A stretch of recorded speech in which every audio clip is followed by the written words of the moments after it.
నమస్కారం, PVB news కి స్వాగతం. హెడ్లైన్ చూద్దాం.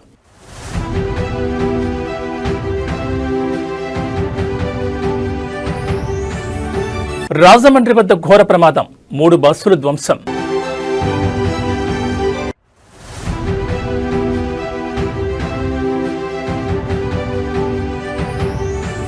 ఏపీకి 1,00,000 కోట్ల పెట్టుబడుల వరద, చంద్రబాబు మార్క్ పాలిటిక్స్.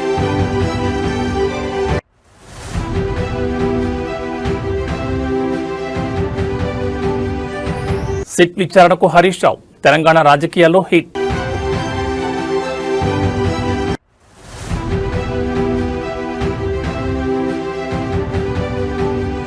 తెలుగు రాష్ట్రాల్లో మారిన వాతావరణం, మళ్లీ పెరిగిన చలి తీవ్రత, పలు జిల్లాల్లో వర్ష సూచన. ఇక డీటెయిల్స్ చూస్తే తూర్పుగోదావరి జిల్లా రాజమహేంద్రవరంలో అర్ధరాత్రి ఘోర రోడ్డు ప్రమాదం సంభవించింది. 3 బస్సులు ఒకదాన్నొకటి ఢీకొన్న ఈ ఘటనలో పలువురు తీవ్రంగా గాయపడ్డారు. అర్ధరాత్రి 2 ప్రైవేట్ ట్రావెల్స్ బస్సులు మరియు 1 విద్యార్థుల బస్సు మధ్య ఘర్షణ జరిగింది. ఈ ప్రమాదంలో సుమారు 26 మందికి పైగా ప్రయాణికులు గాయపడ్డారు.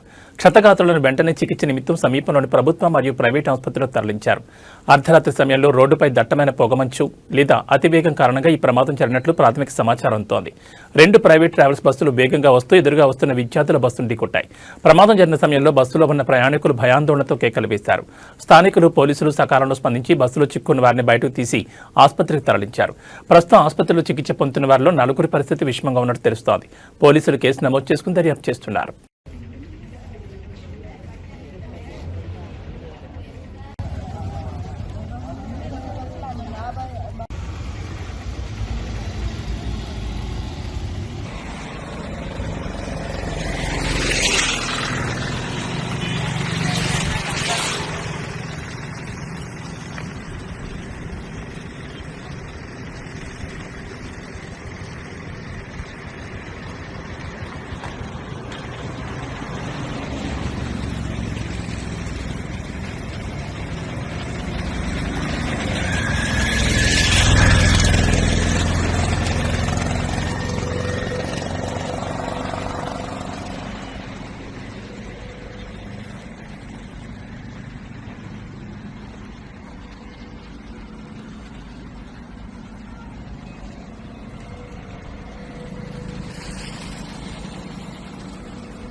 కలియుగ వైకుంఠం తిరుమలలో వివాహం చేసుకోవాలనుకునే భక్తులకు టీటీడీ తీపి కబురు అందించింది. ఇకపై ఉచిత వివాహాల కోసం ఆన్లైన్లోనే బుకింగ్ చేసుకునే సదుపాయాన్ని అందుబాటులోకి తెచ్చింది.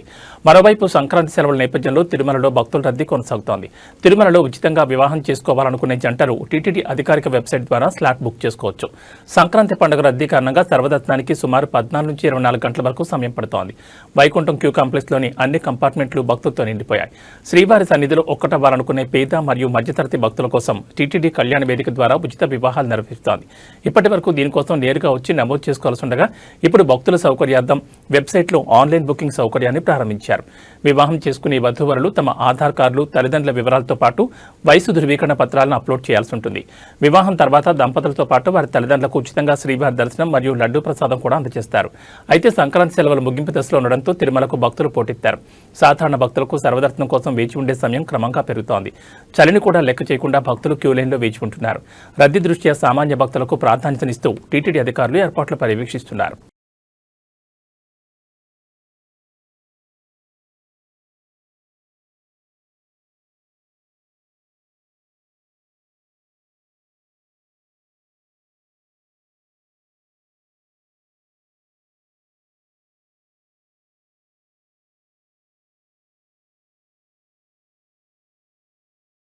ఆంధ్రప్రదేశ్ను పెట్టుబడుల హబ్గా మార్చడమే లక్ష్యంగా ముఖ్యమంత్రి చంద్రబాబు నాయుడు దూసుకుపోతున్నారు. తాజాగా రాష్ట్రంలో 1,00,000 కోట్ల భారీ పెట్టుబడులకు రంగం సిద్ధమైంది.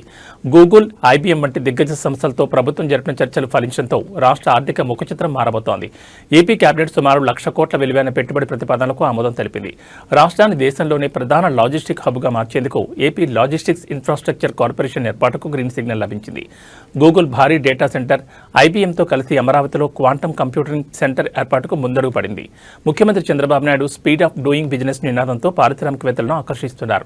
విశాఖపట్నంలో గూగుల్ సంస్థ సుమారు 88,000 కోట్లతో ఏఐ డేటా హబ్ని ఏర్పాటు చేయనుంది. దీనివల్ల వేలాది మంది యువతకు ఉపాధి లభించనుంది. మరోవైపు దావోస్ పర్యటనలో భాగంగా ఐబీఎం చైర్మన్తో భేటీ అయిన ముఖ్యమంత్రి రాష్ట్రంలో క్వాంటమ్ టెక్నాలజీ అభివృద్ధికి సహకరించాలని కోరారు. రాష్ట్రంలోని 1,053 కిలోమీటర్ల సుదీర్ఘ తీర ప్రాంతాన్ని వాడుకుంటూ వాడరేవులు, విమానాశ్రయాలను అనుసంధానం చేస్తూ భారీ లాజిస్టిక్ పార్కులు ఏర్పాటు చేయబోతున్నారు. అనంతపురం, కర్నూలు, బాపట్ల వంటి జిల్లాల్లో కొత్త పారిశ్రామిక జోన్ల ద్వారా లక్షలాది ఉద్యోగాలు సృష్టించే లక్ష్యంగా ప్రభుత్వం కార్యాచరణ రూపొందించింది.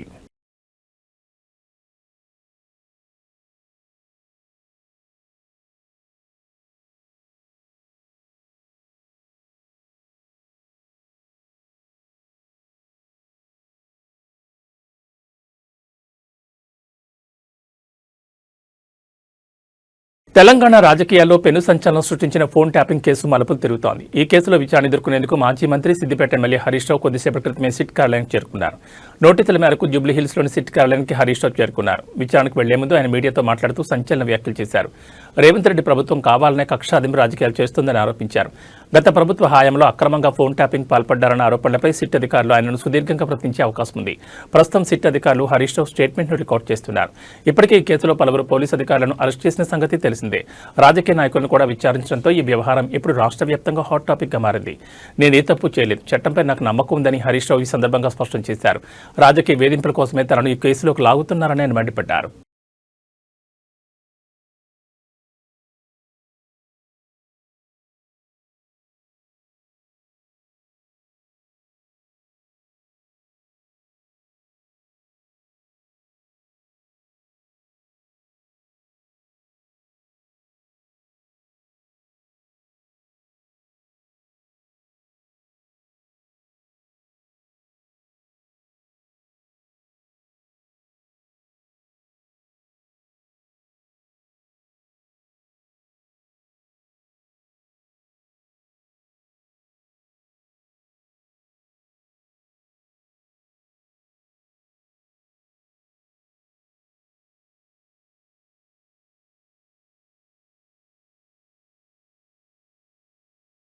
పంట పెట్టుబడి సాయం విషయంలో అన్నదాతలకు తెలంగాణలో నిరాశ ఎదురయ్యేలా కనిపిస్తోంది. కాంగ్రెస్ ప్రభుత్వం ప్రతిష్టాత్మకంగా ప్రకటించిన రైతు భరోసా అమలుపై ప్రస్తుతం సందిగ్ధం నెలకొంది. వచ్చే ఏడాది మార్చి వరకు ఈ సాయం అందడం కష్టమేనని ప్రభుత్వ వర్గాల నుంచి అందుతున్న సమాచారం ఇప్పుడు రాష్ట్ర వ్యాప్తంగా చర్చనీయాంశంగా మారింది. రైతు భరోసాకు సంబంధించి ఎవరికి ఇవ్వాలి, ఎవరికి కోత విధించాలి అనే మార్గదర్శకాలను ఖరారు చేయడంలో కేబినెట్ సబ్ కమిటీ కసరత్తు ఇంకా కొనసాగుతూనే ఉంది. భారీగా అవసరమైన నిధులను సర్దుబాటు చేయడం ప్రభుత్వానికి సవాలుగా మారింది.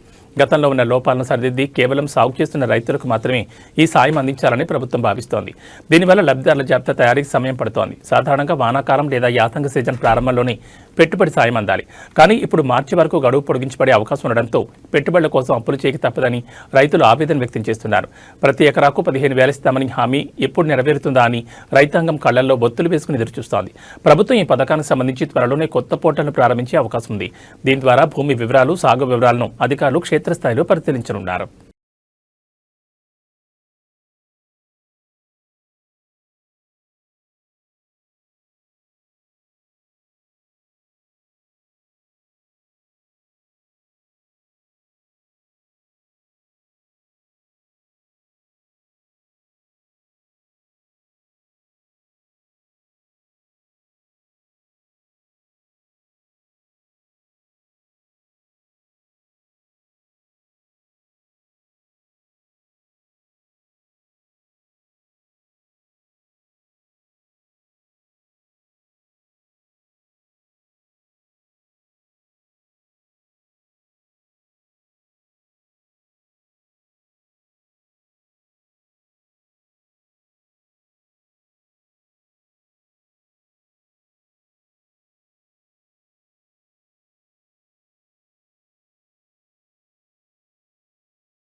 తెలంగాణలో అవినీతి తిమింగలాల వేట కొనసాగుతోంది. హనుమకొండ జిల్లాలో ఏసీబీ అధికారులు భారీ ఆపరేషన్ నిర్వహించారు. హనుమకొండ అదనపు కలెక్టర్ మరియు ఇన్ఛార్జ్ డీఈఓ ఏ వెంకటరెడ్డి నివాసాలు, కార్యాలయాలపై ఏసీబీ అధికారులు మెరుపుదాడులు చేశారు.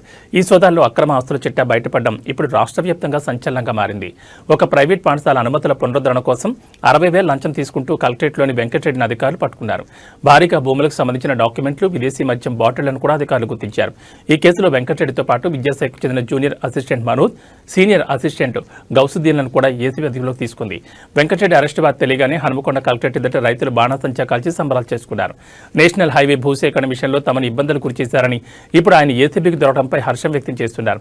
ఏసీబీ అధికారులు ప్రస్తుతం వెంకటరెడ్డికి చెందిన బ్యాంక్ లాకర్లను, ఇతర బంధువుల ఇళ్లను కూడా తనిఖీ చేస్తున్నారు. ఆదాయానికి మించిన ఆస్తుల కోణంలో విచారణ మరింత వేగవంతమైంది.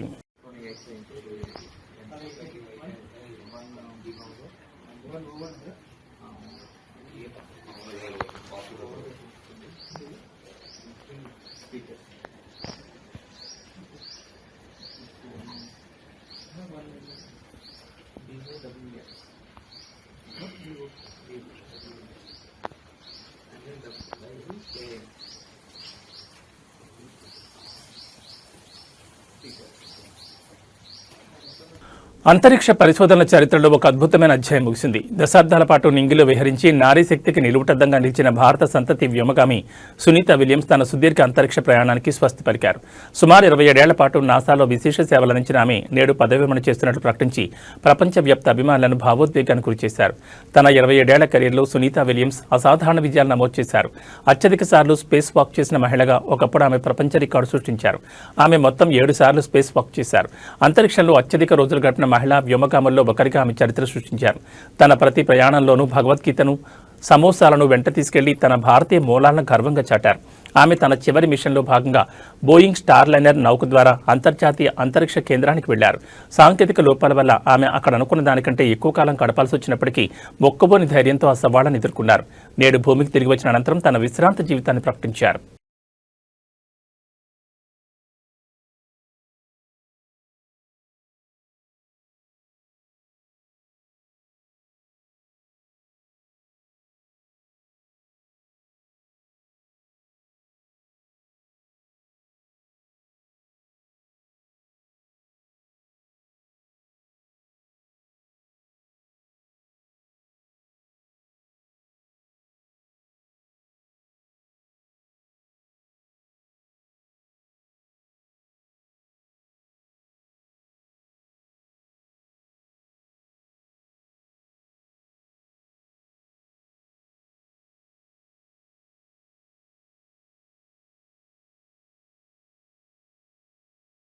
అగ్రరాజు అమెరికా రాజకీయాల్లోనే కాదు, ప్రపంచ రాజకీయాల్లోనూ డొనాల్డ్ ట్రంప్ స్టైలే వేరు. ఎప్పుడు ఏ సంచలనం తెరలేపుతారో ఎవరికీ అందదు. తాజాగా ట్రంప్ తన సోషల్ మీడియా ప్లాట్ఫామ్లో పోస్ట్ చేసిన ఒక ఏఐ జనరేటెడ్ ఫోటో ఇప్పుడు ప్రపంచ దేశాల్లో ప్రకంపనలు సృష్టిస్తోంది. అమెరికా మ్యాప్ను మారుస్తూ ఆయన చేసిన పోస్ట్ చూసి అటు కెనడా, ఇటు వెనిజులా దేశాలు అవాక్కవుతున్నాయి. ట్రంప్ షేర్ చేసిన ఫోటోలో అమెరికా సరిహద్దులు మారిపోయాయి. కెనడా, వెనిజులా మరియు గ్రీన్లాండ్ దేశాలను అమెరికా భూభాగంలో కలిపేసి ఉన్న ఒక కొత్త మ్యాప్ను ఆయన పోస్ట్ చేశారు. ఇది ఒక ఆర్టిఫిషియల్ ఇంటెలిజెన్స్ రూపొందించిన ఫోటో అయినప్పటికీ ట్రంప్ స్వయంగా దీన్ని షేర్ చేయడంతో దీనికి రాజకీయ ప్రాధాన్యత సంతరించుకుంది. గతంలోనూ గ్రీన్లాండ్ కొనుగోలు చేస్తామంటూ ట్రంప్ చేసిన వ్యాఖ్యలు అప్పట్లో వివాదాస్పదమయ్యాయి.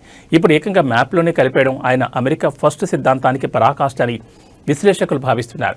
ఈ పోస్టు బయటకు వచ్చిన నిమిషాల్లోనే వైరల్ అయింది. కెనడా ప్రభుత్వ వర్గాల నుంచి దీనిపై తీవ్ర అభ్యంతరాలు వ్యక్తమవుతుండగా సోషల్ మీడియాలో దీనిపై పెద్ద ఎత్తున మీమ్స్ మరియు చర్చలు జరుగుతున్నాయి. ట్రంప్ తనదైన శైలిలో మేక్ అమెరికా గ్రేట్ అగైన్ అనే నినాదంతో ఈ ఫోటోను వదిలినట్లు తెలుస్తోంది.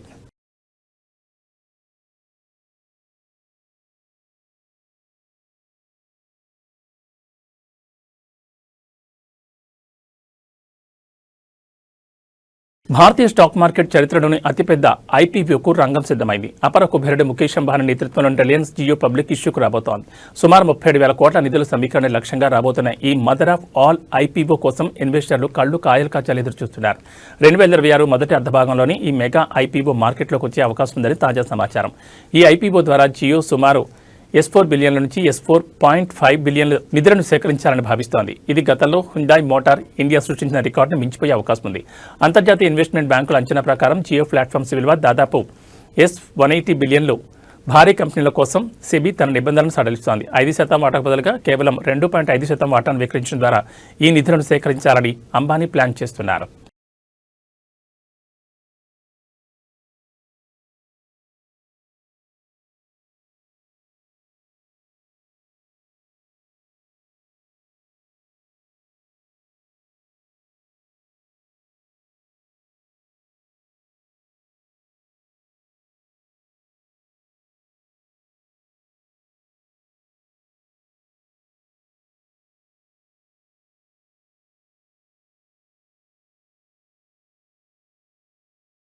టాలీవుడ్ సూపర్ స్టార్ మహేష్ బాబు అభిమానులు 1000 కడతో ఎదురుచూస్తున్న ఆ క్షణం వచ్చేసింది. దర్శక దిగ్గజం ఎస్ఎస్ రాజమౌళి దర్శకత్వంలో తెరకెక్కుతున్న భారీ యాక్షన్ అడ్వెంచర్ మూవీ గురించి నెట్టింట ఒక క్రేజీ అప్డేట్ వైరల్ అవుతోంది. ఆఫ్రికా అడవుల నేపథ్యంలో సాగే ఈ గ్లోబల్ ఆపరేషన్ కోసం మహేష్ బాబు తన లుక్ను పూర్తిగా మార్చేసి సరికొత్త అవతారంలో కనిపించిపోతున్నారు. ఈ సినిమా కోసం మహేష్ బాబు గత ఏడాది కాలంగా గడ్డం పొడవాటి జుట్టుతో విభిన్నమైన లుక్లో కనిపిస్తున్నారు. ఈ క్యారెక్టర్ కోసం ఆయన ప్రత్యేకంగా ఫిజికల్ ట్రైనింగ్ కూడా పూర్తి చేశారు. తాజా సమాచారం ప్రకారం ఫిబ్రవరి లేదా మార్చి నెలలో ఈ సినిమా రెగ్యులర్ షూటింగ్ ప్రారంభం కానుంది. మొదటి షెడ్యూల్ను జర్మనీ లేదా ఆఫ్రికాలోని అడవుల్లో ప్లాన్ చేస్తున్నట్లు సమాచారం. ఆస్కార్ విజేత ఎంఎం కీరవాణి సంగీతం అందిస్తుండగా పిఎస్ వినోద్ సినిమాటోగ్రఫీ బాధ్యతలు చేపట్టున్నారు. దాదాపు 800 కోట్ల నుంచి 1000 కోట్ల భారీ బడ్జెట్తో హాలీవుడ్ ప్రమాణాలకు ఏమాత్రం తగ్గకుండా ఈ సినిమాను రూపొందిస్తున్నారు.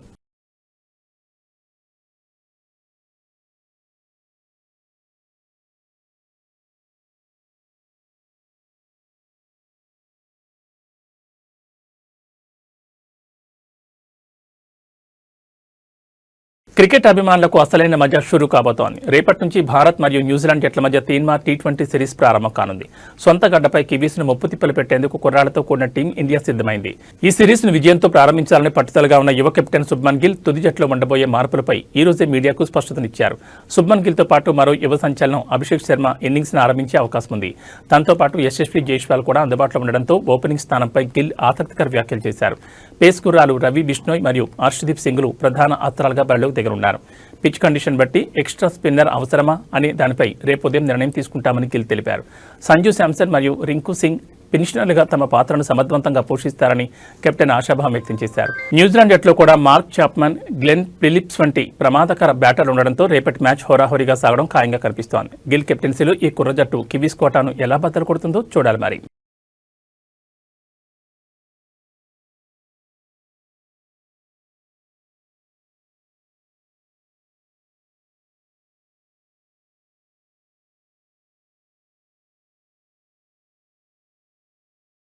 భారతీయ స్టాక్ మార్కెట్ ఇన్వెస్టర్లకు నేడు చేదు అనుభవం ఎదురైంది. అంతర్జాతీయంగా నెలకొన్న అనిశ్చితి, భౌగోళిక రాజకీయ ఉద్రిక్తత ప్రభావం దలాల్ స్ట్రీట్పై స్పష్టంగా కనిపిస్తోంది. నేడు ట్రేడింగ్ ప్రారంభమైన కొద్ది నిమిషాల్లోనే మార్కెట్లు భారీ పతనాలు చవిచూశాయి. సెన్సెక్స్ ఏకంగా 1.2% కుప్పకూలి ఇన్వెస్టర్ల సంపదను ఆవిరి చేసింది. సెన్సెక్స్ దాదాపు 800 పాయింట్ల పైగా నష్టపోయి కీలక స్థాయిలో దిగువన ట్రేడ్ అవుతోంది. నిఫ్టీ కూడా 200 పాయింట్ల పైగా నష్టపోతూ 24,000 మార్కు దిగువకు చేరుకుంది. ముఖ్యంగా ఐటీ, బ్యాంకింగ్ మరియు ఆయిల్ రంగ షేర్లు భారీగా అమ్మకాల ఒత్తిడిని ఎదుర్కొంటున్నాయి. రిలయన్స్, హెచ్డిఎఫ్సి, ఇన్ఫోసిస్ వంటి దిగ్గజ షేర్లు నష్టాల్లో కొనసాగుతున్నాయి.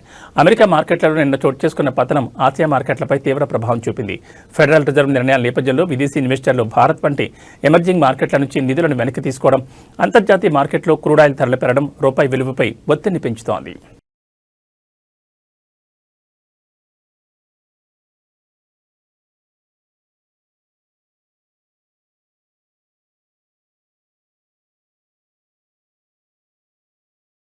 తెలుగు రాష్ట్రాల్లో వాతావరణం ఒక్కసారిగా మారిపోయింది. గత 2 రోజులుగా భానుడి బగబగలు తగ్గుముఖం పట్టగా చలి తీవ్రత మళ్లీ పెరుగుతోంది. అటు ఏపీలో ఉపరితల ఆవర్తనం ప్రభావంతో పలు జిల్లాల్లో చిరుజల్లులు కురిసే అవకాశం ఉందని వాతావరణ కేంద్రం హెచ్చరించింది. ఉమ్మడి ఆదిలాబాద్, మెదక్, రంగారెడ్డి జిల్లాలో కనిష్ట ఉష్ణోగ్రతలు 12 డిగ్రీల సెల్సియస్ నుండి 14 డిగ్రీల సెల్సియస్ వరకు నమోదవుతున్నాయి. నగరంలో పొగమంచు ప్రభావం ఎక్కువగా ఉంది. ఉదయం 8 గంటల వరకు వాహనదారులు జాగ్రత్తగా ఉండాలని సూచిస్తున్నారు. రాబోయే 3 రోజులు రాష్ట్ర వ్యాప్తంగా వాతావరణం పొడిగానే ఉంటుందని అధికారులు తెలిపారు. దక్షిణ కోస్తాంధ్ర, రాయలసీమ జిల్లాలో ఆకాశం మేఘావృతమై ఉంటుంది. నెల్లూరు, తిరుపతి జిల్లాలో అక్కడక్కడ తేలికపాటి వర్షాలు కురిసే అవకాశం ఉంది. సముద్ర తీరం వెంబడి గంటకు 40 నుంచి 50 కిలోమీటర్ల వేగంతో గాలులు వీస్తున్నాయి. మత్స్యకారులు వేటకు వెళ్లొద్దని హెచ్చరికలు జారీ చేశారు అధికారులు. చలిగాలి తీవ్రత పెరుగుతున్నందున చిన్నపిల్లలు, వృద్ధులు తగిన జాగ్రత్తలు తీసుకోవాలని, ముఖ్యంగా శ్వాసకోశ సమస్యలు ఉన్నవారు బయటకు వచ్చేటప్పుడు మాస్కులు ధరించాలని వైద్యులు సూచిస్తున్నారు.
రెండన్నా వేస్తారు.